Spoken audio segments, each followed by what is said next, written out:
Est-ce qu'il est normal ou acceptable de considérer qu'une seule lecture du Coran, qu'une seule lecture de l'islam, de la vie, de l'œuvre du prophète sallallahu alayhi wa sallam est acceptable et est-ce qu'il est normal de considérer cela comme islamiquement approuvé, qu'il n'y aurait qu'une seule lecture des textes, une seule forme de consensus et ainsi de suite. Si vous considérez cela, c'est que vous êtes tombé dans une dérive sectaire. Alors vous n'êtes pas forcément tombé dans une dérive sectaire dangereuse, vous n'êtes pas forcément entre les mains d'extrémistes, mais vous êtes quand même tombé dans une dérive sectaire dans la mesure où ces gens-là, ces religieux et ceux qui les entourent parmi leurs sectateurs, essaient de vous emprisonner dans une seule lecture de l'islam alors qu'il en existe des milliers, et essaient de vous expliquer par ailleurs, bien évidemment, que tous les autres sont égarés, qu'ils n'ont pas la bonne croyance, le bon minhaj, qu'ils ne suivent pas soit la famille du prophète, les Ahlul Bayt, ça c'est les chiites, ou les Salaf Salih, soi-disant, ça c'est les wahhabites. Donc, tout ceci relève du sectarisme et relève par ailleurs du fanatisme et du littéralisme le plus crasse qui soit. À un moment donné, l'islam nous appelle à la réflexion. Le Coran nous appelle à la réflexion, à l'intelligence. Nous n'avons pas été mis sur terre pour répéter, répéter, répéter, être prisonniers du taqlid, de l'imitation aveugle des anciens, enfin des soi-disant anciens, parce qu'on ne sait même pas s'ils ont existé, etc. Je ne parle pas forcément ici des salafs, mais de tous ceux qui nous ont précédés, qu'on nous a présentés comme étant des valeurs sûres, alors que leur existence ne repose que sur des bribes ou des récits dont les trois quarts sont sans chaîne de transmission ou parfaitement ahad, c'est-à-dire rapportés par très peu de personnes, voire une seule personne. Ce sont des témoignages en fait. Quoi qu'il arrive, dans votre vie, ce que l'islam m'a appris, ce que les ulama, les imams que j'ai rencontrés, des différents minhaj que j'ai pu croiser à un moment donné dans ma vie, tout cela m'a appris qu'en fait, la majorité des gens ne changent pas et restent prisonniers et pensent même que c'est une bonne chose. Vaut mieux rester prisonnier et continuer à pratiquer le taqlid, l'imitation aveugle de tel ou tel cheikh ou telle école, que soi-disant de s'égarer. Ils sont persuadés en fait que s'ils sortent de ce madhab, de cette école, de ces cheikh, qu'ils vont s'égarer. Mais c'est faux, ils ne s'égarent pas. Dans leur esprit, ils s'égarent. En fait, ils sont juste en train de s'émanciper d'une lecture de l'islam pour aller vers une autre qui est beaucoup plus convaincante, beaucoup plus sérieuse, beaucoup plus musclée, beaucoup plus solide en termes d'interprétation, en termes d'arguments. Parce que c'est les arguments qui comptent. C'est pas de dire tel verset, il y a un hadith, tel verset, il y a un hadith, tel verset, il y a un athar, c'est-à-dire un récit d'un soi-disant, va attribuer à un soi-disant sahabi, etc., etc. Non, non, la meilleure interprétation du Coran reste dans un premier temps le Coran. Le meilleur tafsir du Coran, c'est tafsir Coran bil Coran, du Coran par le Coran. D'ailleurs, même les wahhabites le disent, enfin tout le monde le dit en fait. Tout le monde le dit, mais personne ne le fait.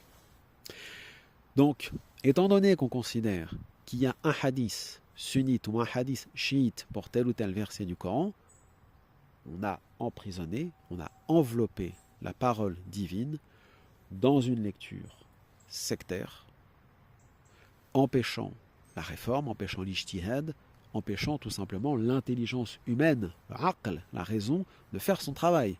Allah Ta'ala a donné des cerveaux à ces créatures en fait pour rien. Voilà ce qu'on nous explique. Gardez bien à l'esprit que si on entre, par exemple, dans une lecture, on a beaucoup parlé du wahhabisme, mais si on prend le cas du chiisme, c'est encore pire. À la limite, le wahhabisme assume parfaitement de valider l'orthodoxie sunnite des quatre écoles, plus des quelques égarements ici ou là d'un point de vue théologique, mais dans le fond, ça reste du sunnisme orthodoxe, tout le monde sait ce que c'est. Le chiisme reste encore majoritairement une énigme pour la majorité des musulmans, puisque jusqu'alors, les chiites n'ont jamais trop fait étalage de leur religion, de leur lecture de l'islam, dans la mesure où, et ça c'est tout à fait vrai de le dire, ils avaient été persécutés. Maintenant, ils ne le sont presque plus. Et ils ont même pris le pouvoir dans plusieurs pays, Iran, Irak, Yémen, Syrie. Donc, désormais, ils assument en quelque sorte leur minhaj et mettent de côté leur fameuse taqiyya, dissimulation pour assumer leurs idées.